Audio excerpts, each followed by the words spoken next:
దినవృత్తాంతములు 2వ గ్రంథము 26వ అధ్యాయము. అంతటా యూదా జనులందరూ 16 వాడైన ఉజ్జియాను తీసుకొని అతని తండ్రి అయిన అమజ్యాకు బదులుగా రాజుగా నియమించిరి. అతడు ఏలతును కట్టించి రాజగు తన తండ్రి అతని పితరులతో కూడా నిద్రించిన తరువాత అది యూదా వారికి తిరిగి వచ్చినట్లు చేసెను.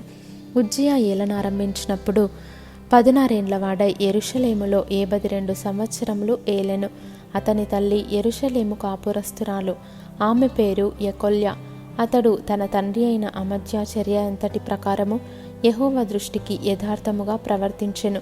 దేవుని ప్రత్యక్షత విషయమందు తెలివి కలిగిన జకర్యా దినములలో అతడు దేవుని ఆశ్రయించెను. అతడు యెహోవాను ఆశ్రయించినంత కాలము దేవుడు అతని వర్ధిల్లజేసెను. అతడు బయలుదేరి ఫిలిష్తీయులతో యుద్ధము చేసి గాతు ప్రాకారమును, యబ్నే ప్రాకారమును, అష్డోదు ప్రాకారమును పడగొట్టి అష్డోదు దేశములోను ఫిలిష్తీయుల ప్రదేశములలోను ప్రాకారపురములను కట్టించెను. ఫిలిష్తీయులతోనూ గూర్బయలులో నివసించిన అరబీలతోనూ మెహునీయులతోనూ అతడు యుద్ధము చేయగా దేవుడు అతనికి సహాయము చేసెను. అమ్మోనీయులు ఉజ్జియాకు పన్నిచ్చివారైరి.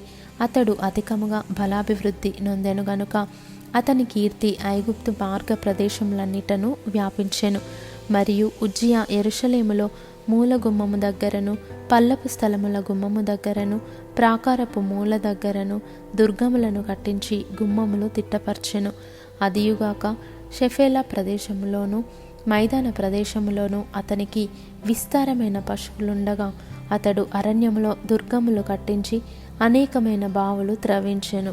వ్యవసాయమందు అతడు అపేక్ష గలవాడు గనుక పర్వతములలోను కర్మేలులోను అతనికి వ్యవసాయకులను ద్రాక్ష తోట పనివారును కలిగియుండిరి.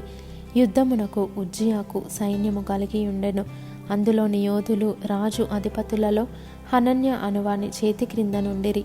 ఖజానాదారుడగు మయషేయాయు ప్రధానమంత్రియగు యెహీయేలును వారి లెక్క ఎంతైనది చూచి వారిని పటాలముగా ఏర్పరచువారై ఉండిరి. వారి పితరుల ఇండ్ల పెద్దల సంఖ్యను బట్టి పరాక్రమశాలులు 2600 మంది అయిరి. రాజునకు సహాయము చేయుటకై శత్రువులతో యుద్ధము చేయుటయందు పేరు పొందిన పరాక్రమశాలులైన 3,07,500 మంది గల సైన్యము వారి చేతి క్రింద ఉండెను.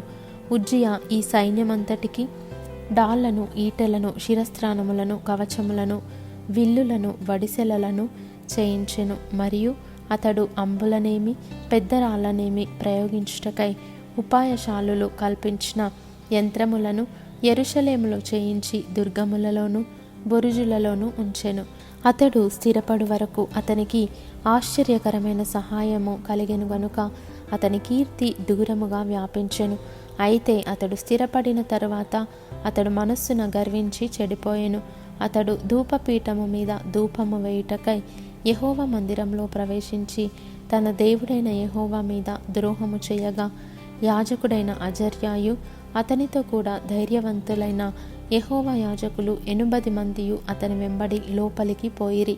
వారు రాజైన ఉజ్జియాను ఎదిరించి, ఉజ్జియా, యెహోవాకు ధూపము వేయుటకై ప్రతిష్ఠింపబడిన అహరోను సంతతి వారైన యాజకుల పనియే గాని నీ పని కాదు. పరిశుద్ధ స్థలములో నుండి బయటకి పొమ్ము. నీవు ద్రోహము చేసియున్నావు. దేవుడైన యెహోవా సన్నిధిని ఇది నీకు ఘనత కలుగజేయదని చెప్పగా ఉజ్జియా ధూపము వేయుటకు ధూపార్తిని చేత పట్టుకొని రౌద్రుడై యాజకుల మీద కోపము చూపెను. యెహోవా మందిరములో ధూపపీఠము ప్రక్కనతడు ఉండగా యాజకులు చూచుచునయున్నప్పుడు అతని నొసట కుష్ఠరోగము పుట్టెను. ప్రధాన యాజకుడైన అజర్యాయును యాజకులందరూ అతని వైపు చూడగా అతడు నొసట కుష్ఠము గలవాడయుండెను గనుక వారు తడవు చేయక అక్కడ నుండి అతనిని బయటికి వెళ్ళగొట్టిరి. యెహోవా తన్ను మొత్తెనని ఎరిగి బయటికి వెళ్ళుటకు తానును త్వరపడెను. రాజైన ఉజ్జియా తన మరణ దినము వరకు కుష్ఠరోగి అయి ఉండెను. కుష్ఠరోగి అయి యెహోవా మందిరంలోనికి పోకుండా ప్రత్యేకింపబడెను గనుక అతడు ప్రత్యేకముగా ఒక ఇంటిలో నివసించుచుండెను. అతని కుమారుడైన యోతాము రాజు ఇంటి వారికి అధిపతి అయి దేశపు జనులకు న్యాయము తీర్చుచుండెను. ఉజ్జియా చేసిన ఇతర కార్యములను గూర్చి ఆమోజు కుమారుడును ప్రవక్తయునైన యెషయా వ్రాసెను. ఉజ్జియా తన పితరులతో కూడా నిద్రించెను. అతడు కుష్ఠరోగి అని రాజుల సంబంధమైన శ్మశాన భూమిలో అతని పితరుల దగ్గర అతని పాతిపెట్టిరి. అతని కుమారుడైన యోతాము అతనికి బదులుగా రాజాయెను.